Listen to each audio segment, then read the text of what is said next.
విజయ విహారం నడిపిన రోజుల నుంచి ఇవాళ నుంచి నాలో ఏమీ అంత పెద్ద మార్పు ఏమీ రాలేదు. నేనేం సడన్ గా ఆధ్యాత్మికవాది కాలేదు.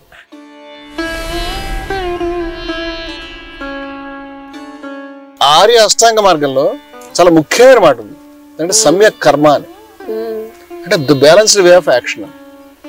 ఇప్పుడు ఇందాక మనం మాట్లాడుకున్న అనాశ్రిత కర్మఫలం అనేదే, కర్మఫలాన్ని ఆశ్రయించకుండా కార్యం కర్మ కరోతి, ఎవరైతే పని చేస్తాడో అంటే ఏమిటి, ఈ సమ్యక్ కర్మ అనేది అది చెప్తే, అంటే నువ్వు అంటే గీత ఒక భాషలో చెప్తే బుద్ధిజం మరో భాషలో చెప్పింది. విషయం అయితే పని చేయండి బాబు, మీరు దాని మీద ఎక్కువ టెన్షన్ పెట్టుకోకండి, ఎక్కువ రాగాన్ని పెట్టుకోవద్దు, దాని మీద పని చేయండి, పని మానేయండి అని లేదు.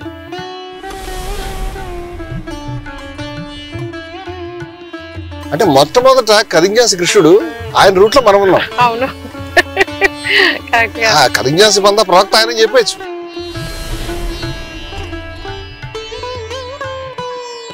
ఆధ్యాత్మికత అనేటువంటి పండు అది కట్ చేసి చూస్తే లోపలంతా ఇది ఈ విప్లవమే ఉంది. వాళ్ళు చూడలేదు, పై పైన చూస్తున్నారు, సమస్య అది.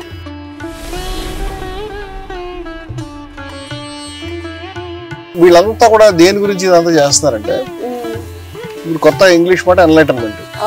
గతంలో మనకి మోక్షము, ముక్తి, జ్ఞానప్రాప్తి, జ్ఞానసిద్ధి, సిద్ధి, ఇలా రకరకాల మాటలు ఉన్నాయి. ఇదంతా కూడా ఈ మోక్షము, ఎన్లైటన్మెంట్ అంటే అత్యున్నతమైనటువంటి మానవుడికి, చాలా గొప్ప మనిషి, అన్ని రకాలుగా పరిపక్వతను అందుకున్నాడు. అతను సంపూర్ణ మానవుడు. ఈ సంపూర్ణమైనటువంటి మనిషి వీడు చెప్పేది అంటే లోకంలో ఏ విషయం పట్టించుకోడు, లోకంలో దాని సంబంధం లేదు. బయట ఎన్ని సమస్యలు ఉన్నాయి, గిరిజనులు పిట్టలాగా చచ్చిపోతున్నారు. ఏదో చిన్న రోగానికి మందు ఇచ్చేవాళ్ళు లేక, మనం ఏసీ పెట్టుకుని ఆశ్రమం పెట్టుకుని మనం జ్ఞానసిద్ధి గురించి మాట్లాడి సిద్ధి పొందాం, వాటితో సంబంధం లేదు. ఆడవాళ్ళకి బయట నడిచి తిరిగే పరిస్థితి లేదు. ఇప్పుడు ఎన్నికల్లో మనం చూస్తున్నాం, ఎన్నికల్లో ఏ విధంగా అయితే మనకి డబ్బు అనేది డ్యాన్స్ చేస్తుంది, ఇన్ని కోట్ల, ఈ డబ్బు ఎవరిదన్నట్టు కాదు, ప్రజలందరినీ కూడా మొత్తం కరప్ట్ చేస్తున్నారు, వాళ్ళు కరప్ట్ అయిపోతున్నారు, వ్యవస్థ కరప్ట్ అయిపోతుంది. అధర్మం అనేది దాని ఏదో మనకి పూర్వం చెప్తారు కదా, ధర్మం 4 పాదాల మీద నడవాలండి, ఒక్క పాదం మీద కూడా లేదు, మొత్తంగా పడింది, చచ్చింది నడవలేక. ఇంత ఘోరంగా ఉంటే ఇతనికే సంబంధం లేదు. ఇతను ఏం చెప్తున్నాడంటే, ఏసీ రూమ్ లో కూర్చుని ముక్కు మూసుకుని నీ శ్వాస మీద కేంద్రీకరించు, మరో దాని మీద కేంద్రీకరించు. కొంతమంది ఏం చెప్తారు, నాలికని ఇట్లా తిప్పాలి, ఇంకా ఇట్లా తిప్పాలి, కొంతమంది నాలిక బయట లాగాలి. అట్లాగని ఎన్లైటన్మెంట్ అయితే ముక్తి అనేది బాడీలో కలిగేటువంటి ఒక జీవరసాయనిక ప్రక్రియ, అంటే ఒక థ్రిల్లింగ్ ఎక్సైట్మెంట్, ఒక అనుభూతి అని ఫీల్ అవుతున్నారు వాళ్ళు.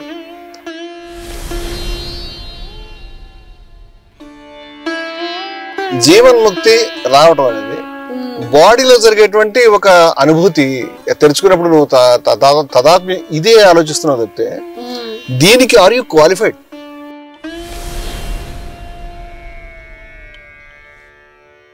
ఒక మనిషి కరప్ట్ అయిన, ఒక మనిషి కట్టం తీసుకుని పెళ్లి చేసుకుని భార్య బిడ్డల్ని పీడించుకు తింటూ, భార్యను పీడించుకు తింటూ, లేదా భర్త భార్యను పీడించుకుంటూ, భర్త భార్యని, భార్య భర్తని, పిల్లల్ని, పక్క వాళ్ళని, లేకపోతే ఆఫీసులో పీడించి, దేశంలో అన్ని తప్పుడు పనులు చేసి నువ్వు కూర్చుని ఇలా కూర్చుని చక్రాలు లేచిపోతాయా?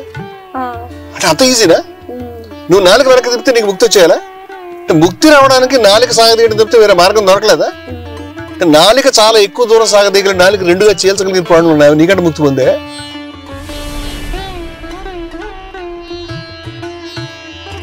ఒరిజినల్ సబ్జెక్ట్ ఆ విధంగా ఎప్పుడు లేదు. బుద్ధుడు చెప్పినా, ఉపనిషత్తు చెప్పినా, వాళ్ళు తేన బుజ్జి దాన్ని పరిచయించు, అనాశ్రిత కర్మఫలం, ఆ విధంగా చాలా సబ్జెక్ట్ పర్ఫెక్ట్ చెప్పారు వాళ్ళు. కర్మణ్యేవ అధికారస్తు మా ఫలక్ష కదాచన, ఫలితం మీద లేదు, కర్మ మీదే ఉంది నీకు. ఇదే అతనే సన్యాసి, సన్యాసి, యోగి అతనే యోగి, అతనే సన్యాసి. నువ్వు డివేట్ చేయొద్దు, మోసం చేయొద్దు అని చెప్పాడు. అలాగే బుద్ధుడు ఏం చెప్పాడు? సమ్యక్ కర్మ చెయ్యి, కర్మ చేయమని చెప్పాడు. ఆ బ్యాలెన్స్డ్ వేలో చేయాలి. బ్యాలెన్స్డ్ అంటే నీ బ్యాలెన్స్ పోకూడదు. నీ బ్యాలెన్స్ పోకుండా ఉండాలంటే ఏం చేయాలి? ఈ తృష్ణ వదిలిపెట్టేయాలి. ఇంత సబ్జెక్ట్ ఎటు నుంచి కలవడం తప్పితే విడిపోదు. ఇంత స్పష్టంగా వాళ్ళు చెప్పిన తర్వాత వీళ్ళు రకరకాల ధోరణులు చెప్పారు. ఇప్పుడు ఆధ్యాత్మికతలో ఉండేటువంటి ముక్తి మనకు కావాలి. ఈ భూమి మీద మనిషి ఏమైనా అచీవ్ చేయగలుగుతాడు? ఖచ్చితంగా అచీవ్ చేయాలి. నువ్వు ఉన్నతుడు కాగలుగుతావు, చాలా గొప్పవాడు. ఎలా? ఉన్నతమైన ఆచరణ, ఆదర్శపూరితమైన ఆచరణ, ఉన్నతమైనటువంటి ఆలోచన, ఆదర్శపూరితమైన ఆలోచన. ఇవన్నీ భావాలు జ్ఞానం అన్ని కూడా అడాప్ట్ చేయడానికి ఉన్నాయి, భజన చేయడానికి లేవు. నువ్వు ఈ ఉన్నతమైనటువంటి భావాలని తీసుకుని వాటిని స్టడీ చేసి వాటిని జీవితంలో ఇంప్లిమెంట్ చేసి దాంతో యుద్ధాన్ని చూసి ఆ విధంగా యుద్ధం చేస్తే నువ్వు ఖచ్చితంగా ఎలాంటి పొందుతావు నా అభిప్రాయం. నాకు అర్థమైంది అది. దాన్ని మన భాషలో పెట్టి వైరాగ్యం విప్లవం అంటే బ్యాలెన్స్ వే ఆఫ్ వర్క్, సమ్యక్ కర్మ, లేకపోతే అనాశ్రిత కర్మఫలం, వైరాగ్యం విప్లవం, ఇంతే భాష. అంచేత వైరాగ్యంతో కూడినటువంటిది ఉండాలి, అదొక అంచు. విప్లవం యాక్షన్లో ఉండాలి, మొట్టమొదటి రూటు చేత్తో ఆపాలి, అది చేయాల్సిందే. నీకు బాధ్యత ఉంది ఆ పని మీద, నువ్వు చేయకుండా వెనకాడడానికి వీల్లేదు. అది ఎక్కడ దాకా చేయాలి? ఏదో చేసంటే ఏదో ఇక్కడ పెట్టారంటే కాదు, నీకు కావాల్సింది ఎలాంటి కదా అంటే శిరస్సు సమర్పించాలి. కబీర్ ఏం చెప్పాడు? నా ఇల్లు తగలబెట్టుకున్నాను, నా వెనకాల వచ్చేవాడు తగలబెడతాను. This is how you should.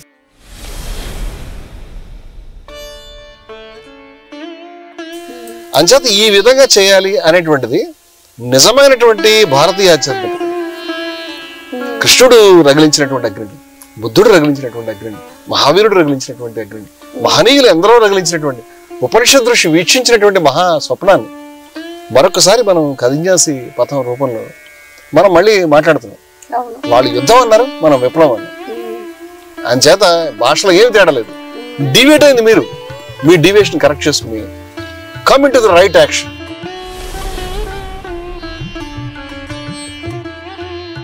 ఆధ్యాత్మికత విప్లవం వేరు కాదు. నిజమైన ఆధ్యాత్మికత విప్లవమే, నిజమైన విప్లవం ఆధ్యాత్మికతే.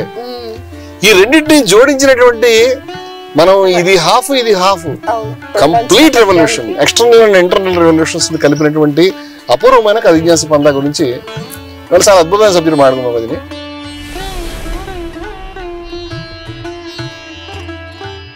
ఏమీ పని చేయక్కర్లేదు, ప్రపంచం తగులడిపోయినా పర్వాలేదు, నాలుగు వెనక్కి తిప్పడమైన కనుక నువ్వు కన్విన్స్ అయ్యావు, మేము కన్విన్స్ అవ్వడానికి మా ఇంటలెక్ట్ అడ్డొస్తుంది. అంచేత మేము నిజమైనటువంటి కర్మయోగులుగా, నిజమైనటువంటి ఆత్మ జ్ఞానం వైపు అడుగు వేసే సాధకులుగా, నిజమైనటువంటి విప్లవకారులుగా, తేడా ఏం లేదు వీటన్నిటికీ, కదింజాసులుగా నిలబడి యుద్ధం చేస్తాం. బ్యాలెన్స్ మైండ్ తోటి చేస్తాం, బ్యాలెన్స్ తెచ్చుకుని చేస్తాం. సుఖ దుఃఖ సమీకృత్వ లాభ లాభం జయ జయ తత్వ యుద్ధ యుజస్వ.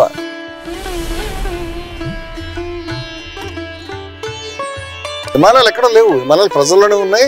కురుక్షేత్రం మన మధ్య ఉంది, జీవితంలోనే ఉంది. ప్రతి క్షణం కూడా రణరంగం ఇక్కడే ఉంది. తపస్సు ఇక్కడే చేయాలి, సాధన ఇక్కడే చేయాలి. ఆ సాధన ఖచ్చితంగా పనితో కలిసి, పోరాటంతో కలిసే చేయాలి. అదే కదింజాసి పని.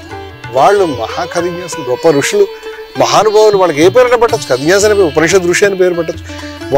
వాళ్ళు చేసినటువంటి పనిని మనం కొనసాగిస్తాం. ఇది అద్భుతమైనటువంటి మహా స్రవంతి. ఇది ఆ స్రవంతిని మనం భారతీయ విప్లవాన్ని కొనసాగింపంటాం కదా, దాన్ని కొనసాగిస్తాం.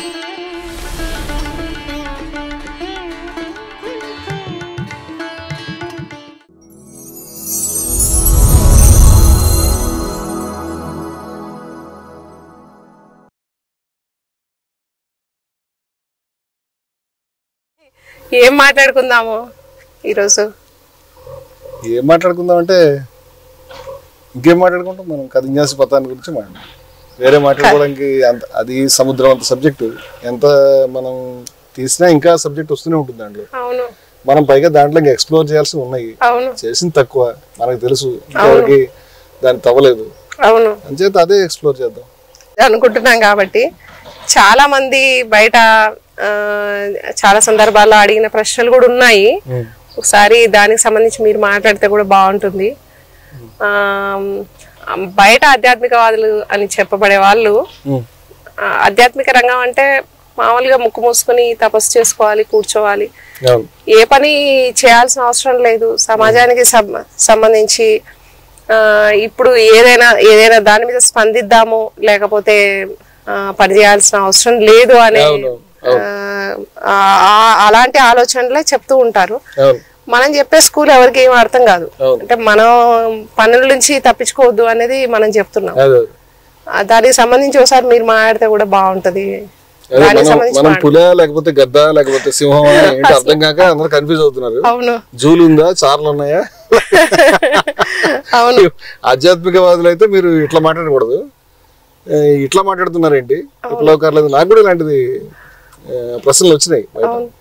నీకు కూడా వచ్చి ఉంటాయి, మన వాళ్ళందరికీ కూడా రోజు ఎలా అర్థం చేసుకోవాలి మిమ్మల్ని అని అందరూ జుట్టు పీక్కునేది అదే కదా. అవును, నరసింహావతారంలాగా ఎటు కాకుండా ఉన్నాం.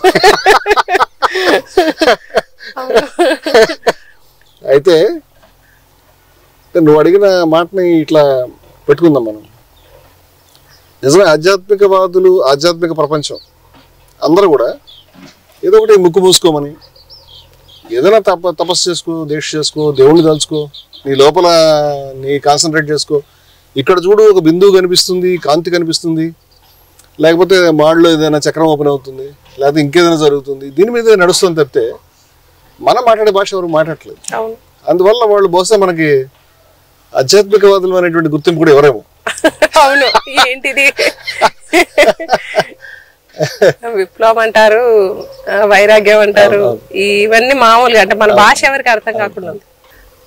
బయట ఈ కన్ఫ్యూజన్ ఉంది అంటే పైగా మీ ఆహారం చూసి కూడా ఏదో అంత ఫైరింగ్ గా ఉండే మంచి ఆధ్యాత్మిక రంగంలోకి వెళ్ళిపోయారేమో అని అలా చాలా మందికి ఇంకా ఇంకా ఇంకా ఫైరింగ్ గా తయారయ్యారు. ఇంకా ఎక్కువ విప్లవంలో ఇంకా ఎక్కువ విప్లవం అని మాట్లాడుతున్నారు. కూడా చాలా మంది అడుగుతారు, ఏమిటి గడ్డం పెంచారు, గడ్డం పెంచలేదు, అది పెరుగుతుంది, గడ్డ కట్ చేసుకోవడం మానేస్తే అది పెరుగుతుంది, గడ్డం అయితే మనం పరిగెట్టుకుని కట్ చేసుకోవాలి. నేను ఆ పని చేయడం మానేసాను, అంతకంటే ఏమి లేదు దాంట్లో. నాకు ఎటువంటి విజయ విహారం నడిపిన రోజుల నుంచి ఇవాళ నుంచి నాలో ఏమి అంత పెద్ద మార్పు ఏమి రాలేదు. అంటే బేసిక్ లైన్ లో మార్పు రాలేదు, మిగతాది ఎప్పుడు ఆ మార్పు ఉంటుంది, దాని గురించి ఏమి చెప్పట్లేదు. నేనేం సడన్ గా ఆధ్యాత్మికవాది కాలేదు. అయినా ఒక మనిషి ఆధ్యాత్మికవాదే కాదా అనేది ఆ మనిషి గడ్డాన్ని చూస్తే జుట్టు చూస్తే లెక్క ఉంటే బాగుంటుంది. ఎందుకంటే దయానంద సరస్వతి ఒకసారి చెప్పాడు, ఆయన ఒక పహిల్వాన్లా ఉండేవాడు, ఇంత కండలు పెంచి గుండు చేసుకుని ఒక విధంగా ఉండేవాడు. నువ్వేమి స్వామీజీవి, నువ్వేమి గురువు గారివి ఇట్లా ఉన్నావు అంటే, ఈ గడ్డాన్ని బట్టి ఆధ్యాత్మికత వచ్చేది ఎలుగుబంటి మనకంటే పెద్ద ఆధ్యాత్మికవేత్త, దాని ఒళ్ళంతా వచ్చే ఉంది. అదే నామాలు పెట్టుకుంటే అప్పుడు కాల్చి నామాలు పెట్టుకునే స్కూల్ ఇప్పుడు కూడా ఉన్నాయి, కాల్చి నామం పెడతారు. అంత కాల్చితే నీకు ముక్తి వస్తే అక్కడ కాల్చిన మొత్తం దూకే మంటలు అని చెప్పాడు. అట్లాగా మనకి ఇది గడ్డాన్ని చూసో లేకపోతే మరిదాన్ని చూసో ఎవరు వాళ్ళకి కన్ఫ్యూజ్ అవుతున్నారేమో, దాంట్లో ఏమి కన్ఫ్యూజ్ గా అయ్యే విషయం అయితే ఏమీ లేదు. విజయ విహారం ఏమిటో నేను ఇప్పుడు కూడా విజయ విహారం రమణమూర్తినే పెట్టుకుంటాను, వేరేమి మార్చుకోలేదు, పెట్టుకోలేదు, దాన్ని నేను డిజైన్ చేసుకోలేదు. అయితే ఈ కాన్ఫ్లిక్ట్ అనేది మనం పులి సింహమా గద్దా నేను ఇందాక చెప్పినట్టు ఆధ్యాత్మికవాదులమా విప్లవవాదులమా వాళ్ళకే అర్థం కాదు, వీళ్ళకి అర్థం కాదు, వాళ్ళు ఆమోదించలేరు, వీళ్ళు ఆమోదించలేరు. నేను ఒకసారి ఒక ఆశ్రమానికి వెళ్ళాను, మద్రాస్, కావాలని పేరు చెప్పట్లేదు, బహుశా నీకు కూడా అర్థమవుతుంది. ఆ ఆశ్రమం మీద నిజంగా చెప్పాలంటే నాకు ఆశ్రమాల మీద ఏ ప్రేమ లేదు, అంత గౌరవం కూడా ఏమి లేదు. లోపలికి అడుగుపెట్టి నేను 4 అడుగు వేసిన తర్వాత ఒక పెద్ద కొటేషన్ కనిపించింది. ఆ కొటేషన్ ఏమనుందంటే, ఇప్పటిదాకా ఏం జరిగింది దాన్ని నువ్వు మార్చలేవు, ఇప్పటిదాకా ఇప్పుడు ఈ తర్వాత ఏం జరగబోతుందో అది కూడా జరగబోతుంది, దాన్ని కూడా నువ్వు మార్చలేవు, అంచేత నువ్వు ఏం చేయక్కర్లేదు. ఆ షాక్, నేను అసలు ఆశ్చర్యపోయాను, ఇలా ఎక్కడైనా ఉంటుందా, నేను నమ్మలేకపోయాను. ఇలా రాస్తారా ఇలాగా సిగ్గు లేకుండా? నేను అడుగుపెట్టిన వాడిని ఆగిపోయాను. నాకు వచ్చిన మొదటి ఆలోచన అంటే ఇక్కడి నుంచి వెళ్ళిపోతాను, ఇది మనం ఉండదగినటువంటి ప్లేసు, ఏమి చేయకపోతే నువ్వు ఆశ్రమం పెట్టడం ఎందుకు, మాట్లాడుకోవడం వేస్ట్ కదా. అంచేత ఈ ఇన్యాక్షన్ అనాలి, లేకపోతే పని చేయకపోవటం, ఏం చేయొద్దు అని చెప్పడం, అన్ని మానేసి ఇంకా ఇంకా ఎక్కువ పని చేయమని, ఇది ధ్యానం చేయమని, ఇది బయట బలంగా ఉంది. నేను మొన్న ఒక ఆధ్యాత్మిక స్కూల్ వాళ్ళని చూస్తే వాళ్ళు ఏంటంటే ధ్యానం చేస్తే సరిపోదు, ఎంత ఎక్కువసేపు చేస్తే అంతసేపు, అది కూడా ఎంత 3 గంటలు 4 గంటలు 5 గంటలు భోజనం ఒకటి పెడతాడు. దానికి ఏమైనా ఉందా అసలు, అట్లా చేయొచ్చా? సో ఇది మనము ఇప్పుడు ఈ సబ్జెక్ట్ మనం వాళ్ళ నువ్వు ఆశ్చర్యంగా టక్మని ఎత్తావు కాబట్టి ఈ సబ్జెక్ట్ ఎక్స్ప్లోర్ చేద్దాం. ఏంటంటే పని చేయడం లేదా బాధ్యత ఉండడం, సామాజిక బాధ్యత ఉండడం, లేదా సమాజానికి సంబంధించిన పని చేయడం, అసలు ఏదైనా పని చేయడం, ఏదైనా బాధ్యతగా ఉండడం అనేది ఆధ్యాత్మిక వ్యతిరేకమా, ఆధ్యాత్మిక అనుకూలమా, ఆధ్యాత్మికత అలా చెప్తుందా లేదా?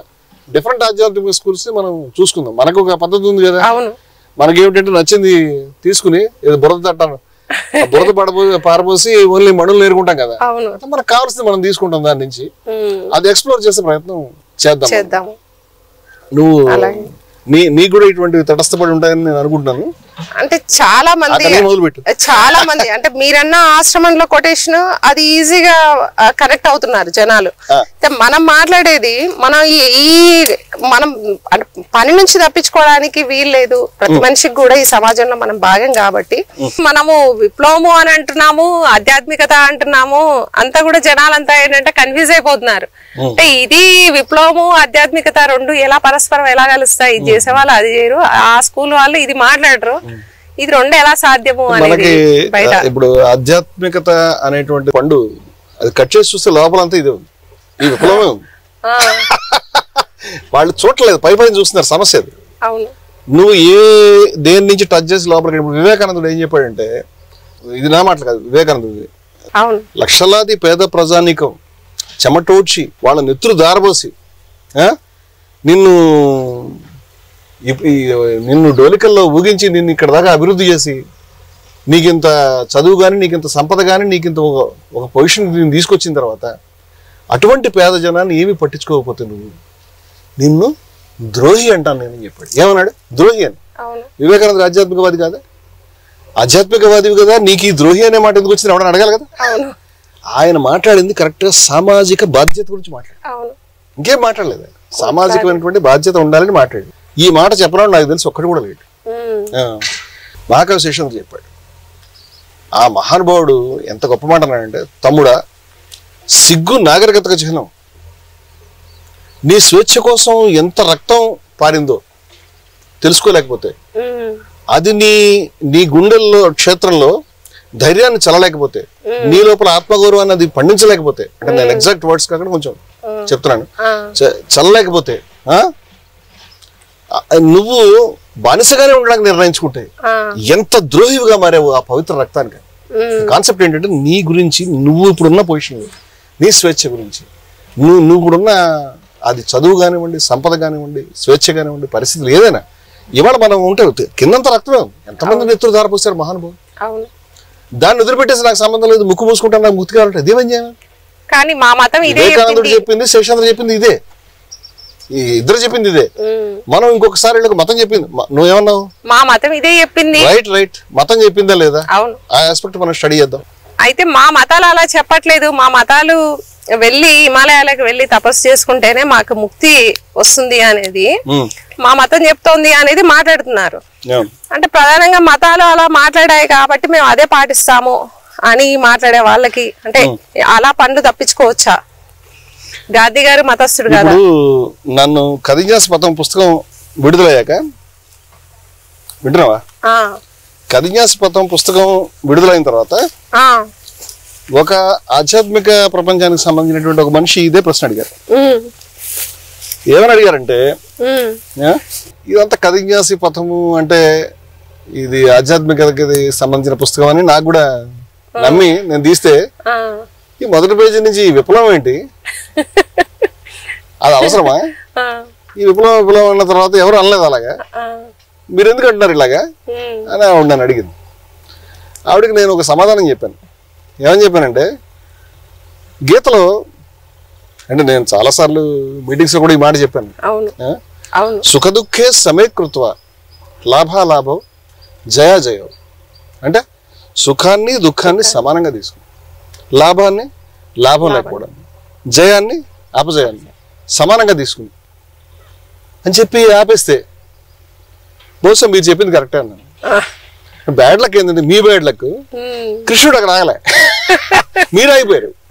సుఖాన్ని దుఃఖాన్ని సమానంగా తీసుకుని లాభాన్ని లాభం అంతేనా, తత్వ యుద్ధస్వ, ఆ విధంగా యుద్ధం చేయి, అది చెప్పాడు కృష్ణుడు. యుద్ధం చేయమన్నాడు. ఏది యుద్ధం? ఏది యుద్ధం? మీరు అడగాల్సింది మమ్మల్ని కాదు, మీరు ఎవరైతే మెడిటేషన్లు పెట్టుకుని తావళం తిప్పుకుంటూ భజనలు చేస్తున్నారో వాళ్ళు అడగాలి యుద్ధం ఏది అని.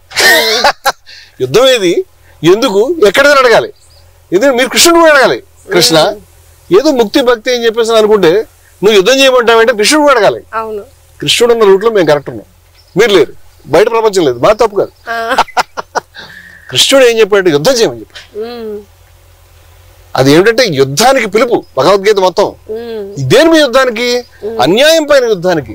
చెడుపైన యుద్ధానికి, దుర్మార్గం పైన యుద్ధానికి, సమాజంలో ఉన్నటువంటి అసమానత్వం పైన యుద్ధానికి, ఏదైనా ఒక అసమంజసత్వం పైన, ఎటువంటి రాజీ లేని యుద్ధం. మళ్ళీ దాంట్లో కూర్చుని మా బావమరిది ఉన్నాడు, మా తమ్ముడు ఉన్నాడు, నో, అలాంటి విషయాలు మాట్లాడడానికి వీలేదు. కత్తి తీసుకొని యుద్ధం చేయని చెప్పాడు ఆయన. మొత్తం మోటివేషన్ అంతా దాని మీదే. ఒకవేళ కృష్ణుడు నీ బ్రుకుటి మీద కేంద్రీకరించు, ఇక్కడి నుంచి ఇలా నడుచుకుంటూ ఆ కిరీటం కదా పక్కన పెట్టేసి ఈ రథాన్ని వదిలేసి నడుచుకుంటూ హిమాలయాల దిశగా వెళ్ళిపోయి చక్రాలు లేపడానికి ప్రయత్నించు అని చెప్పుంటే కనుక మేము చెప్పేది తప్పేది. లేదా భగవద్గీత ప్రకారం, మేము భగవద్గీత ప్రకారం అంటే భగవద్గీతలో ఉంది కాబట్టి మేము తీసుకునే వాళ్ళం కాదు, ఇది కరెక్ట్ కాబట్టి తీసుకున్నాం. భగవద్గీత కూడా ఇలాగే చెప్తుంది, ముందే చెప్పింది మాకు అంటా చెప్తున్నాం. కానీ భగవద్గీతలో ఉన్న దాన్ని బట్టి మొత్తం సరి చేసేవాళ్ళం మేమైతే కాదు. మనం మంచి చెడు రెండు చూసుకుంటాం దాంట్లో. నేననేది ఏంటంటే కృష్ణుడు మీ దురదృష్టవశాత్తు ఆయన ఈ స్పోక్ అబౌట్ యాక్షన్, యుద్ధం గురించి, ఆచరణ గురించి, కర్మ గురించి మాట్లాడి ఎవరు మాట్లాడలేదు. ఒక శ్లోకం ఉంటుంది, అనాశ్రిత కర్మఫలం కార్యం కర్మ కరోతి అని. ఎవరైతే కర్మఫలాన్ని ఆశించకుండా పనిచేస్తాడు సచ యోగి, అతనే యోగి, అతనే సన్యాసి, అతనే యోగి. అంతేగాని అగ్ని లేనటువంటి వాడు క్రియ లేనటువంటి వాడు కాదు అని స్పష్టంగా చెప్పారు. కర్మ చేయడం అనేది, యాక్షన్ చేయడం అనేది గీత మొత్తం speaks about action, motivates about action. That to war, యుద్ధం చేయాలి. అది కూడా మామూలు కర్మ కాదు, ఏదో అక్కడిది ఇక్కడ కాదు. అంచేత అనాశ్రిత ఎలా చేయాలంటే దాని కర్మఫలాన్ని ఆశించకండి. అనాశ్రిత కర్మఫలం కార్యం కర్మ కరోతియా స సన్యాసి, అతను సన్యాసి. స సన్యాసి చ యోగి చ, అతను సన్యాసి యోగి అతనే. యోగి అంటే ఇప్పుడు ఏంటి, యోగా నేర్చుకున్నావా అంటే దాంట్లో సన్యాసం తీస్తారు, వైరాగ్యం తీస్తారు, మనం కలుపుతున్నాం. సన్యాసము యోగము అంటే ఏమిటంటే అర్థము కర్మ ఫలితాన్ని ఆశించకుండా కర్మ చేయడం. అంతేగాని నచ నిరగ్ని నచ అక్రియ, అగ్ని లేనటువంటి వాడు అంటే ఆ వర్క్ చేయడానికి సరిపడిన సరంజామా, అంతకంటే ఎక్కువ మీనింగ్ లేదు దాంట్లో. అక్రియ అంటే పని చేయని వాడు. పని చేయనటువంటి వాడు ఎవరు, యోగి కాదు, సన్యాసి కాదు. ఇంత స్పష్టంగా కృష్ణుడు చెప్పిన తర్వాత కృష్ణుడు బొమ్మ పెట్టుకుని భజన చేస్తూ శాలవాలు కప్పుకుని ఇట్లా ఇట్లా ఇట్లా పని చేయొద్దు, నువ్వు మార్చేది అలా చెప్పలేదే, అలా లేదే విషయము. అంచేత మనము తలకిందుగా నడిచే వాళ్ళని కాళ్ళ మీద నిలబెట్టాం. మనం వాళ్ళు నిలబట్టలేము, మనం నడుస్తున్నాం. కనీసం వాళ్ళు మనం నిలబెట్టలేము. వాళ్ళ ఎక్కడ నిలబడగలుగుతుంది, మన వల్ల అవుతుందా? వాళ్ళు మనం నిలబెట్టలేము. అందుకని యాక్చువల్ గా ఉన్నదే ఇది. ఉన్నది ఏమిటంటే యుద్ధమే ఉంది. అది పక్కన పెట్టేసి మాట్లాడుతున్నారు. అంత ఫైర్ ఉన్నది పక్కన పెట్టేసి ఏమీ లేదు. మనము వైరాగ్యం, విప్లవం, వైరాగ్యం అంటే మనకి దాన్ని అనాశ్రిత అనేది, అలాగే విప్లవం అంటే యుద్ధమను కార్యమను ఏదైనా, ఈ రెండింటి కంబైన్. అంటే మొట్టమొదట కదింజాసి కృష్ణుడు ఆయన రూట్ లో మనం ఉన్నాం. అవును, కదింజాసి బంద ప్రవక్త ఆయన చెప్పచ్చు, యేసుక్రీస్తుని కూడా చెప్పచ్చు. యేసుక్రీస్తు కూడా చెప్పాడు, నువ్వు క్రిస్టియన్ కావాలంటే ఎలా అవుతావు? ఇప్పుడు క్రైస్తవంలో క్రిస్టియన్ కావాలంటే ఎలా అవుతావు? ఇస్లాంలో కూడా క్రిస్టియన్ కావాలంటే నువ్వు ఇట్లాగా బాప్తిస్మం తీసుకుని మునిగితే అది కాదు. ఎవరైతే సిలువ తీసుకుని నన్ను వెంబడిస్తాడో అతను క్రిస్టియన్. అంతేగాని నువ్వు కాదని చెప్పాడు ఆయన. అతనే నా మనిషి, అతనే నా అనుయాయి. సిలువ తీసుకుని నన్ను వెంబడించినటువంటి వాడే. సిలువ తీసుకుని వెంబడించడానికి సాయం గురించి కాదు, సిలువ తీసుకుంటే నిన్ను వేస్తారు మేకులు. అంటే ఒక పని చేసినప్పుడు చావుకు తెగించి ఆ పని చేయడానికి సిద్ధపడినటువంటి వాడు నా మనిషి అని చెప్తున్నాడు ఆయన. దాంట్లో పని చేయడం ఉంది, చావుకు తెగించడం ఉంది. ఫలితం సంబంధం లేకుండా అనాశ్రిత కర్మ అది కూడా అదే. మళ్ళీ అలాగే మనం వేరే ఇస్లాం అసలు నువ్వు ఆశ్చర్యపోతావు. ఇస్లాంలో ఎంత స్ట్రెస్ ఉంటుందంటే, మనం చాలా సుప్రసిద్ధమైన సత్కార్యం అంటే ఏమిటి, సత్కార్యం అంటే ఆయన చాలా మొత్తం మనం చాలా జయభారత్ లో దాన్ని ప్రచారంలో పెట్టినటువంటిది. సత్కార్యం అంటే తూర్పుకి పడవరికి మొహాలు తిప్పడం కాదు, లేకపోతే ఇంకేదో చేయడం కాదు. పేదలకు సహాయం చేయ, బాటసారుల గురించి, నీకు ఎంతో ప్రేమించేటువంటి ధనాన్ని చెప్పాడు. అది మనం చర్చించాం గతంలో. మామూలు ధనం కాదు, ప్రేమించే ధనం ఏమిటి? నా దగ్గర ఒక 2000 రూపాయలు ఉంటే దాంట్లో ఈ 100 రూపాయలు నేను ప్రేమించట్లేదు, 100 రూపాయలు ప్రేమిస్తానన్నది ఏం లేదు. ప్రేమించే డబ్బు డబ్బంతా ప్రేమించేదే. కానీ ఆ డబ్బు గురించి మాట్లాడలే. ప్రేమించే డబ్బు అంటే నీకు చాలా విలువైంది, నీకు అత్యంత విలువైంది ప్రాణమే. ప్రాణాన్ని ఎత్తికించి పని చెప్పినట్టు క్రీస్తు చెప్పినట్టు ఇస్లాం తీసుకుని రమ్మని చెప్పినట్టే, లేదా కృష్ణుడు చెప్పినట్టు కమాన్ దిగు యుద్ధానికి. ముగ్గురు ఒకటే చెప్తారు చూడు, చాలా ఆశ్చర్యం. అవును. అది చెప్పడమే కాకుండా ఎవరి గురించి బాటసార్లు ఏమి తెలియని వాళ్ళ అంటే వాడికి ఏదైనా కష్టం వచ్చిందేమో. ఒక చోట ఖురాన్లో అడుగుతారు అసలు ఆ మహిళల గురించి, ఆ బాటసార్ల గురించి, ఆ నిస్సహాయాల గురించి చేయకుండా, యుద్ధం చేయకుండా వాళ్ళ మీరేం చేస్తున్నారని అడుగుతాడు. మహమ్మద్ ప్రవక్త అయితే డైరెక్ట్ గా 3 మార్గాలు ఉన్నాయి. చేయితో ఆపాలి. మొదటి మార్గం ఏంటి? చేతితో ఆపాలి. ఒక అన్యాయం జరుగుతున్నప్పుడు, చెడు జరుగుతున్నప్పుడు వెళ్ళి చేతితో ఆపాలి. రెండో మార్గం ఏంటి? నోటితో ఆపాలి. చేతితో ఆపడం, నోటితో ఆపడం సాధ్యం కాలేదు. చేతితో ఆపడం, నోటితో ఆపడం సాధ్యం కాలేదు. కనీసం మూడో మార్గం ఏం చెప్పాడంటే, ఆ అన్యాయం దుర్మార్గానికి నువ్వు సరెండర్ కాకు, సబ్మిట్ కాకు, నీ మనసులో నువ్వు ఈ తప్పు జరుగుతుంది అని స్పష్టంగా అనుకోమని చెప్పాడు. అంటే ఏమిటి? ఆ మాట చెప్పి ఇది చాలా బలహీనమైనటువంటి మార్గం అని చెప్పాడు. మూడిట్లో కూడా ఇది వీక్. ఎందుకు వీక్? సబ్మిట్ అవ్వమని ఆయన ఉద్దేశం కాదు, కానీ నీకు స్టామినా లేదు, నువ్వు ఏడుస్తున్నావు కదా అని చేతకాని వాళ్ళకి చెప్పిన మార్గం తప్పితే అది రియల్ మార్గం కాదు. రియల్ మార్గాలు అంటే చేతితో ఆపడం, నోటితో ఆపడం మార్గాలు. అంటే యుద్ధమే. ప్రాణం పోయినా సరే ముందుకెళ్ళి యుద్ధం చేయడమే దాంట్లో చెప్పింది. దాన్ని వాళ్ళు జిహాద్ అన్నారు. జిహాద్ అంటే ఇప్పుడు రకరకాలకు మారిపోయింది. జిహాద్ అంటే ఇంక ఏం చెప్తారంటే ఇంక దానికి చెప్పక్కర్లేదు. ఈ జిహాద్ అనేది ఇది చాలా, మనం ఈ సబ్జెక్ట్ని అంత ఈజీగా ఇప్పటికిప్పుడు ఎక్స్ప్లోర్ చేయలేము. ఇప్పుడు ఈ సంభాషణ చాలా పెద్దదైపోతుంది మళ్ళీ. దాని మీద అది పెద్ద డొంక. అది దాంట్లో చాలా రకాలైనటువంటి అపభ్రంశపు వక్రీకరణలు, తర్వాత ఎక్కడ లేని మాటలు చెప్పి జిహాద్ అంటే భయపెట్టేశారు. అందరూ భయపడిపోతున్నారు. జిహాద్ అంటే అది అవిశ్వాసుల్ని, నాన్ ముస్లిమ్స్ ని, వాళ్ళని కాఫీర్లండి, వాళ్ళందరినీ నరికేయడం, చంపేయడం, యుద్ధం చేయడం. ఈ నేరం పాప ముస్లిమ్స్ లో కూడా ఒక సెక్షన్ ఉంది, దీన్ని బాగా ప్రచారంలో పెట్టారు. కానీ వాస్తవంగా చెప్పాలంటే అది కాదు. జిహాద్ లో కూడా 2-3 రకాల వెర్షన్. జిహాద్ అంటే చెడు మీద యుద్ధం. ఆ చెడు మీద యుద్ధం కూడా దాంట్లో ఈ బయట యుద్ధం తక్కువ. ఎక్స్టర్నల్ ఇంటర్నల్ మనం చెప్తాం కదా, ఎక్స్టర్నల్ వాల్యూ తక్కువ, ఇంటర్నల్ ఎక్కువ వాల్యూ ఇచ్చారు వాళ్ళు. నీ లోపల చేయాల్సింది అత్యంత పెద్ద యుద్ధం, అది పెద్ద జిహాద్ అని చెప్పారు. ఇది మళ్ళీ వేరే. మనం ఈ జిహాద్ ఈ ఎపిసోడ్ లో మనం ఇంతసేపు ఎక్కువసేపు మాట్లాడుకోలేము.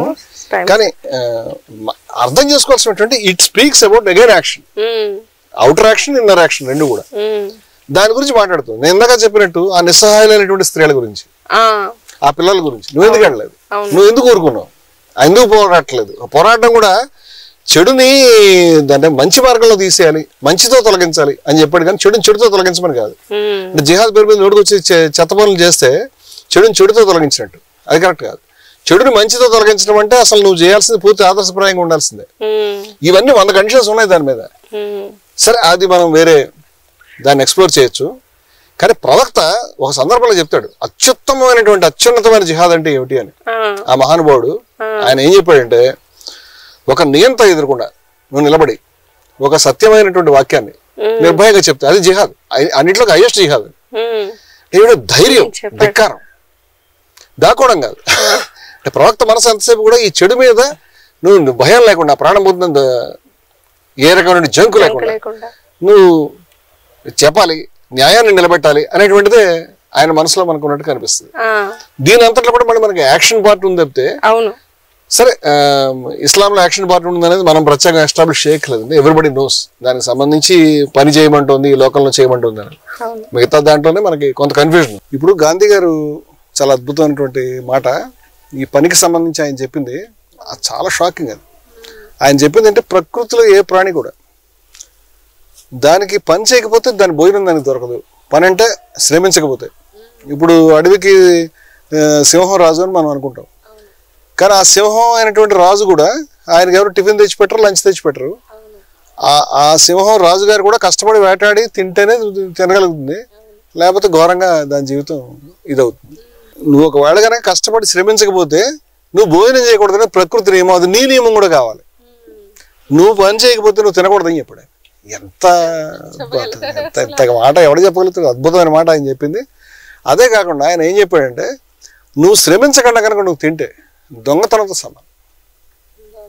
అంటే ఇది మార్క్స్ చెప్పినటువంటి అదనపు విలువ లాంటిది. ఇది దొంగలమే మనం. అంటే పని చేయకుండా ఉండే హక్కు మనకు లేదని ఆయన స్పష్టంగా చెప్పాడు. నారాయణ గురు ఒక ఆశ్చర్యమైన మాట చెప్తాడు, నీ గురించి నువ్వు పని చేస్తున్నావా, నీ గురించి, నీ పొట్ట గురించి, కానీ ఆ పని కూడా విశాల ప్రజానీకం యొక్క హితం ఏదైతే ఉందో దాంతో కలిసి ఉండాలి. అది అంటే నువ్వు నీ గురించి నువ్వేదో వేరే కన్నం పెట్టి చేయడానికి లేదు. ఆయన చూడు ఈ కళ్ళు తీయడానికి వీల్లేదు, నీ జీవనోపాధి అయినా సరే, ఎందుకంటే సమాజాన్ని అది మత్తులో పెడుతుంది, ఇబ్బందులు పెడుతుంది. అంచేత నీకు నీ వృత్తి ఉంది కదా అని సిగరెట్లు లేకపోతే ఇంకో రకమైనది చేయకూడదు. అది విశాల జనానికి హితమైనటువంటి పని చేయాలి, విశాల జనానికి హితమైనదై ఉండాలి, సామాజికంగా బాధ్యత ఉంది. ఇవన్నీ కూడా వీళ్ళు చెప్పిన యాంగిల్స్. అలాగే నువ్వు ఇందాక ఈ గాంధీ గారికి సంబంధించి అవును, ఎవరో కోపంగా ఆయనని మీరు వెళ్ళి హిమాలయాలకు వెళ్ళి తపస్సు చేసుకోండి, ఇక్కడ ఎందుకుంటున్నారు, అదొక ఘోరమైన భయానకమైనటువంటి విద్వేషం దేశం మొత్తం మీద మంటలు మండుతున్నటువంటి సమయంలో నువ్వెందుకు ఇంక వెళ్ళి హిమాలయాల్లో తపస్సు చేసుకో అంటే, ఆయన నా హిమాలయాలు ఇక్కడే ఉన్నాయి ప్రజల్లో ఉన్నట్టు. హిమాలయాలు ఎక్కడ లేవు, హిమాలయాలు ప్రజల్లోనే ఉన్నాయి. కురుక్షేత్రం మన మధ్య ఉంది, జీవితంలోనే ఉంది, ప్రతి క్షణం కూడా రణరంగం ఇక్కడే ఉంది. తపస్సు ఇక్కడే చేయాలి, సాధన ఇక్కడే చేయాలి. ఆ సాధన ఖచ్చితంగా పనితో కలిసి పోరాటంతో కలిసే చేయాలి. అదే కథిజ్ఞాసి పంత. వాళ్ళు మహాకథిజ్ఞాసులు, గొప్ప ఋషులు, మహానుభావులు. వాళ్ళకి ఏ పేరైనా పెట్టచ్చు, కథిజ్ఞాసి అని పేరు, ఉపనిషద్ ఋషి అని పేరు పెట్టచ్చు. వాళ్ళు చేసినటువంటి పనిని మనం కొనసాగిస్తాం. ఇది అద్భుతమైనటువంటి మహా స్రవంతి. ఇది ఆ స్రవంతిని మనం భారతీయ విప్లవాన్ని కొనసాగింపంటాం కదా, దాన్ని కొనసాగిస్తున్నాం అంతే. సరే, అక్కడతో అవ్వలేదు కదా. ఇప్పుడు మనకి మెయిన్ ఇంటలెక్చువల్స్ బాగా ఆకర్షిస్తున్నటువంటి విషయం బుద్ధిజం. అవును, బుద్ధిజంలో కూర్చుందాం అక్కడ ఒక నిమిషం. బుద్ధిజంలో ఇక్కడ కూర్చుందాం.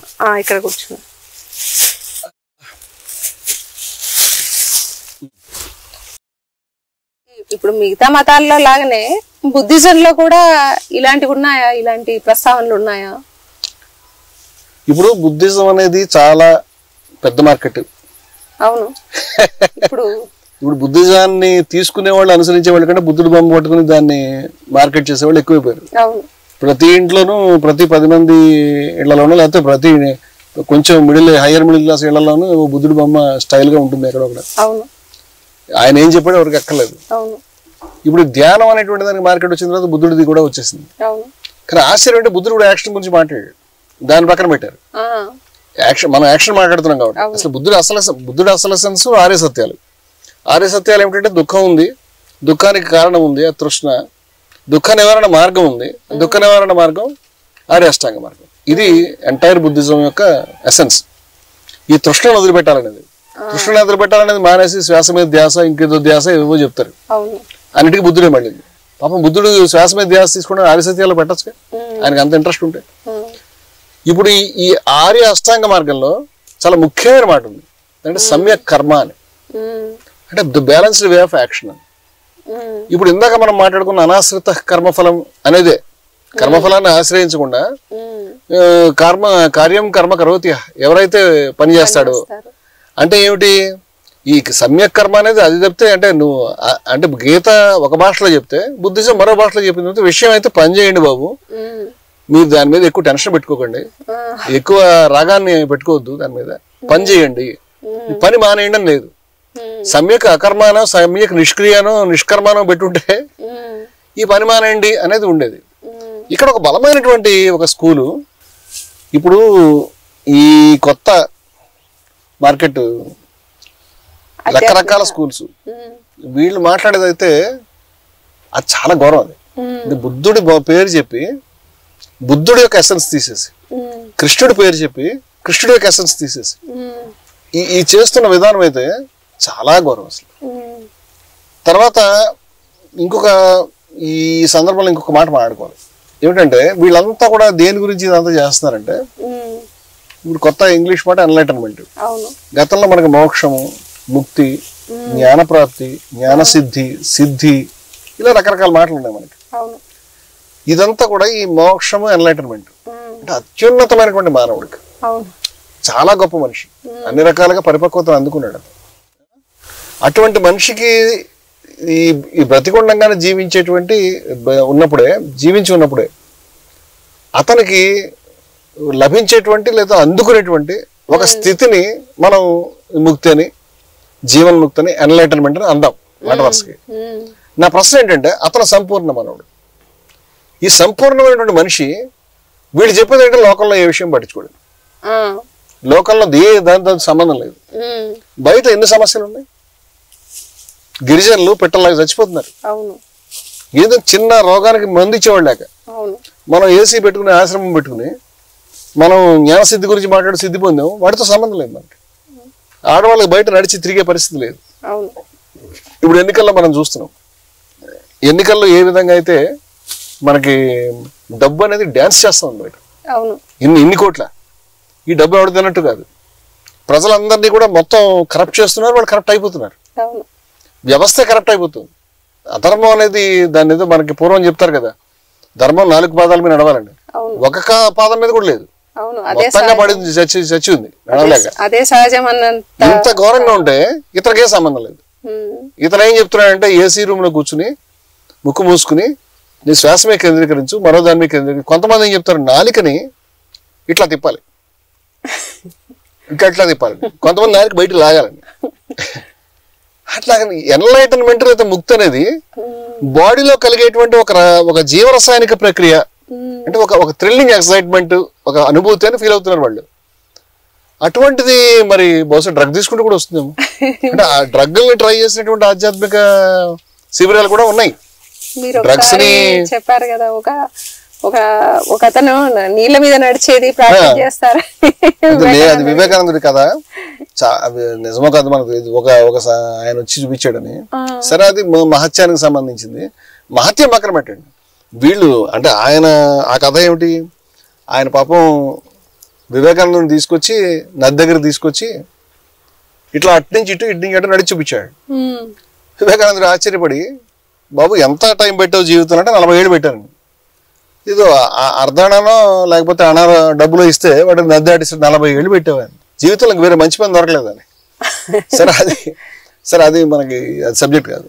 నేను అనేది ఏంటంటే జీవన్ముక్తి రావటం అనేది బాడీలో జరిగేటువంటి ఒక అనుభూతి తెరుచుకున్నప్పుడు నువ్వు తదాత్మ్యం ఇదే ఆలోచిస్తున్నావు తప్పితే దీనికి ఆర్ యూ క్వాలిఫైడ్? ఇటువంటి అనుభూతి అంటే బాడీలో కలిగేటువంటి ఒక జీవరసాయనిక మార్పేనా అంటే డ్రగ్ తీసుకుంటే అతను ఒక మత్తులో ఉంటాడు.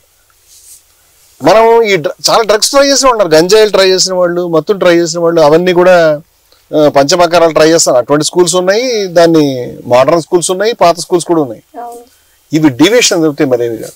సంపూర్ణమైనటువంటి మనిషి అన్యాయం పట్ల స్పందించాలి, ఇది ఫస్ట్ గుణమత్రం. కురుక్షేత్రంలో నిలబడను నువ్వు. కురుక్షేత్రం అనేది ఎక్కడో ఉంది, నీ క్యాలెండర్ బొమ్మలో ఉంది, ఆ రథం మీద, అది కాదు. కురుక్షేత్రం ఇది మన చుట్టూ. నువ్వు కురుక్షేత్రంలో ఉన్నావు, నువ్వు అర్జునుడివి. భగవద్గీత నువ్వు తీసుకోవాల్సిన విషయం ఇదే. నువ్వు అర్జునుడివి లేకపోతే నువ్వు కృష్ణుడివి. ఇప్పుడు ఏం చేయాలి? ఎవ్రీ మూమెంట్ నీకు డైలమా ఉంది. అప్పుడు కృష్ణుడు చెప్తున్నప్పుడు తత్వ యుద్ధ యుద్ధస్వ ఏ విధంగా, అదే నువ్వు తీసుకోవాలి. అది మానేసి నాలుక తిప్పుతాను కృష్ణ అంటే నాలుక తిప్పితే నాలుక సాగుతుంది అర్జున, నీకు చక్ర అలాగే ఈ చక్రాలు ఓపెన్ కావడం. ఇది దీన్ని ఏమంటారు, మహానుభావుడు అనేటువంటి దయానంద సరస్వతి అది చెప్పాలి. అది ఆ మహానుభావుడు ఆయన పుస్తకాలని శోధించి ఈ చక్రాల గురించి, ఇవాళ కరోనా వైరస్ అనేది చిన్న సూది మీద ఒక 10 లక్షల 20 లక్షలు కూర్చుంటాయట, అంత చిన్నది. అది ఉందో లేదో చెప్పగలుగుతున్నారు. కానీ నీ చక్రం వాడికి దొరకలేదు ఇప్పటిదాకా. మూలాధార చక్రం, స్వాధిష్టాన చక్రం, అజ్ఞా చక్రం, ఆ చక్రం, ఈ చక్రం ఒకదాన్ని ఒకటి ప్రేరేపించుకుంటే ఇలా పెంగళ నాడులు ఎక్కడా వాడికి దొరకలే. ఏ స్కానింగ్ లో రావు. అవన్నీ ఉన్నాయని నువ్వు చెప్తావు. మహానుభావుడు అనేటువంటి దయానంద సరస్వతి ఇప్పుడు కాదు, గత శతాబ్దిలోనే ఆయన, ఇంకా గత శతాబ్ది కాదు, ఇంకా ముందు ఆయన ఇది నిజమేనా, ఇది కరెక్ట్ అని విధానం. అసలు నేను ఎగ్జైట్ అయిపోయాను. అసలు ఆయన అది జీవిత కథలో చదివాను, నేను రాశాను కూడా. ఇప్పుడు 25 ఏళ్ల క్రితం విజయవాడలో రాశాను ఈ విషయాలు. 2023 ఏళ్ళు అయింది. ఆయన ఒక నదీ తీరాన్ని కూర్చుని దీన్ని స్టడీ చేస్తున్నప్పుడు ఇది చదివి అది అసంకల్పితంగానూ అనుకోకుండా అక్కడ ఒక డెడ్ బాడీ కొట్టుకెడుతుంది నదిలో. ఆయన చూసి షాక్ అయ్యి ఇది భలే ఉందని, మంచి బలిష్ఠుడు, మంచి శాతమైనటువంటి ఈది ఆ నదిలో దూకి ఈది ఆ శవాన్ని ఒడ్డుకు తీసుకొచ్చి ఒక కత్తి తీసి దాన్ని పడుకోబెట్టి, ఈయన తెలిసి ఎక్కడెక్కడ చక్రాలు ఉంటాయో అవన్నీ ఓపెన్ చేసి ఏ చక్రం లేదు, ఏమి లేదు, మోసం చేసామని ఈ డెడ్ బాడీని ఆ నదిలో పడేసి ఈ పుస్తకం ఒకటి చించి దాంట్లో పడేసి వచ్చాడు. అయితే నేను అనేది ఏంటంటే, ఒక మనిషి కరప్ట్ అయినా, ఒక మనిషి కట్టం తీసుకుని పెళ్లి చేసుకుని భార్య బిడ్డల్ని పీడించుకు తింటూ, భార్యను పీడించుకు తింటూ, లేదా భర్త భార్యను పీడించుకుంటూ, భార్య భర్తని, పిల్లల్ని, పక్క వాళ్ళని, లేకపోతే ఆఫీసులో పీడించి దేశంలో అన్ని తప్పుడు పనులు చేసి నువ్వు కూర్చుని ఇలా కూర్చుని చక్రాలు లేపేసి లేచిపోతాయా? అంటే అంత ఈజీనా? నువ్వు నాలుక వెనక తిప్పితే నీకు ముక్తి వచ్చేయాలా? అంటే ముక్తి రావడానికి నాలుక సాగదీయడం తప్పితే వేరే మార్గం దొరకలేదా? నాలుక చాలా ఎక్కువ దూరం సాగదీయగల నాలుక రెండుగా చీల్చగలిగిన ప్రాణులు ఉన్నాయి, నీకంటే ముక్తి పొందే. ఇది నాన్ సెన్స్ అంతా కూడా వెళ్ళిపోతుంది. కానీ ఒరిజినల్ సబ్జెక్ట్ ఆ విధంగా ఎప్పుడు లేదు. బుద్ధుడు చెప్పినా ఉపనిషత్తు చెప్పినా వాళ్ళు తేన బుంజీదా దాన్ని పరిచయించు, అనాశ్రిత కర్మఫలం, ఆ విధంగా చాలా సబ్జెక్ట్ పర్ఫెక్ట్ చెప్పారు వాళ్ళు. కర్మణ్యేవ అధికారస్తు మా ఫలక్ష కదాచన, ఫలితం మీద లేదు, కర్మ మీదే ఉంది నీకు. ఇదే అతనే సన్యాసి, సన్యాసి యోగి అతనే యోగి, అతనే సన్యాసి. నువ్వు డివేట్ చేయొద్దు, మోసం చేయొద్దు అని చెప్పాడు ఆయన. అలాగే బుద్ధుడు ఏం చెప్పాడు? సమ్యక్ కర్మ చెయ్యి, కర్మ చేయమని చెప్పాడు. ఆ బ్యాలెన్స్డ్ వేలో చేయాలి. బ్యాలెన్స్డ్ అంటే నీ బ్యాలెన్స్ పోకూడదని. నీ బ్యాలెన్స్ పోకుండా ఉండాలంటే ఏం చేయాలి? ఈ తృష్ణ వదిలిపెట్టేయాలి. ఎంత సబ్జెక్ట్ ఎటు నుంచి కలవడం తప్పితే విడిపోతుంది. ఎంత స్పష్టంగా వాళ్ళు చెప్పిన తర్వాత వీళ్ళు రకరకాల ధోరణులు చెప్పారు. ఇప్పుడు ఆధ్యాత్మికతలో ఉండేటువంటి ముక్తి మనకు కావాలి. ఈ భూమి మీద మనిషి ఏమైనా అచీవ్ చేయగలుగుతాడు? ఖచ్చితంగా అచీవ్ చేయాలి. నువ్వు ఉన్నతుడు కాగలుగుతావు, చాలా గొప్పవాడు. ఎలాగా? ఉన్నతమైన ఆచరణ, ఆదర్శపూరితమైన ఆచరణ, ఉన్నతమైనటువంటి ఆలోచన, ఆదర్శపూరితమైన ఆలోచన, ఇవన్నీ భావాలు, జ్ఞానం అన్ని కూడా అడాప్ట్ చేయడానికి ఉన్నాయి, భజన చేయడానికి లేవు. నువ్వు ఈ ఉన్నతమైనటువంటి భావాలని తీసుకుని వాడిని స్టడీ చేసి వాడిని జీవితంలో ఇంప్లిమెంట్ చేసి తత్వ యుద్ధ ఆ విధంగా యుద్ధం చేస్తే నువ్వు ఖచ్చితంగా ఎలాంటి పొందుతావు నా అభిప్రాయం. నాకు అర్థమైంది అది. దాన్ని మన భాషలో పెట్టి వైరాగ్యం, విప్లవం అంటే బ్యాలెన్స్ వే ఆఫ్ వర్క్, సమ్యక్ కర్మ, లేకపోతే అనాశ్రిత కర్మఫలం, వైరాగ్యం, విప్లవం, ఇంతే భాష. అంచేత వైరాగ్యంతో కూడినటువంటిది ఉండాలి, అదొక అంచు. విప్లవం యాక్షన్ లో ఉండాలి, మొట్టమొదటి రూటు చేత్తో ఆపాలి, అది చేయాల్సిందే. నీకు బాధ్యత ఉంది ఆ పని మీద, నువ్వు చేయకుండా వెనకాడడానికి వీల్లేదు. అది ఎక్కడ దాకా చేయాలి? ఏదో చేసంటే ఏదో ఇక్కడ పెట్టారంటే కాదు, నీకు కావాల్సింది ఎలాంటి కదా. అంచే శిరస్సు సమర్పించాలి. కబీర్ ఏం చెప్పాడు? నా ఇల్లు తగలబెట్టుకున్నాను, నా వెనకాల వచ్చేవాడు తగలబెడతాను. This is how you should. అంచేత ఈ విధంగా చేయాలి అనేటువంటిది నిజమైనటువంటి భారతీయ ఆధ్యాత్మికతని. కృష్ణుడు రగిలించినటువంటి అగ్నిని, బుద్ధుడు రగిలించినటువంటి అగ్నిని, మహావీరుడు రగిలించినటువంటి అగ్నిని, మహనీయులు ఎందరో రగిలించినటువంటి ఉపనిషత్ దృష్టి వీక్షించినటువంటి మహా స్వప్నాన్ని మరొకసారి మనం కదింజాసి పథం రూపంలో మనం మళ్ళీ మాట్లాడుతున్నాం. వాళ్ళు యుద్ధం అన్నారు, మనం విప్లవం అన్నాం. అంచేత భాషలో ఏమి తేడా లేదు. డివేట్ అయింది. మీరు మీ డివేషన్ కరెక్ట్ చేసుకుని come in to the right action. నిజమైనటువంటి విప్లవంలోకి, నిజమైనటువంటి చర్యలోకి రండి. నిజమైనటువంటి యోగి, నిజమైనటువంటి సమ్యక్ జ్ఞాని, నిజమైనటువంటి సంయమి, నిజమైనటువంటి ఆత్మజ్ఞాని కూర్చుని ఉండగా అతని సమక్షంలో ఎటువంటి అన్యాయం జరగడానికి వీల్లేదు. అతను జరగనేడు. దాని గురించి అతను ప్రాణం అడ్డు వేస్తాడు. తదాత్మ్యానం సృజామ్యహం, నన్ను నేనే సృష్టించుకుంటానంటే అర్థం అదే, నువ్వు వెళ్ళి చేయమని. వేరే అర్థం ఏమీ లేదు. అంచేత ఈ విధంగా చేయమని. అంచేత మనము ఆధ్యాత్మిక ప్రపంచాన్ని, ఈ విప్లవాన్ని, ఆధ్యాత్మికత విప్లవం వేరు కాదు. నిజమైన ఆధ్యాత్మికత విప్లవమే, నిజమైన విప్లవం ఆధ్యాత్మికతే. ఈ రెండింటిని జోడించినటువంటి మనం ఇది హాఫ్, ఇది half, complete revolution, external and internal revolutions కలిపినటువంటి అపూర్వమైన కదింజాసి పందా గురించి వాళ్ళు చాలా అద్భుతమైన సబ్జెక్ట్ మాట్లాడుకున్నాం. ఇది మనం మాట్లాడేది సమకాలీన ప్రవాహంలో. మరొక మాట ఎక్కడైనా కనుక మనం తప్పు మాట్లాడితే దిద్దుకోవడానికి సిద్ధంగా ఉన్నాం, నేర్చుకోవడానికి సిద్ధంగా ఉన్నాం అని చెప్తున్నాం. కానీ ఇది నేర్చుకో, ఇది తీసుకో అని అనలేదు. హేతు జిజ్ఞాస కలిగి ఉన్నాము, ఓపెన్ మైండ్ తో ఉన్నాము. నీవు చెప్తే కరెక్షన్ చేసుకుంటాము. ఏమీ పని చేయక్కర్లేదు. ప్రపంచం తగులడిపోయినా పర్వాలేదు, నాలుగు వెనక్కి తిప్పడమైనా కనుక నువ్వు కన్విన్స్ అయ్యావు. మేము కన్విన్స్ అవ్వడానికి మా ఇంటలెక్ట్ అడ్డొస్తుంది.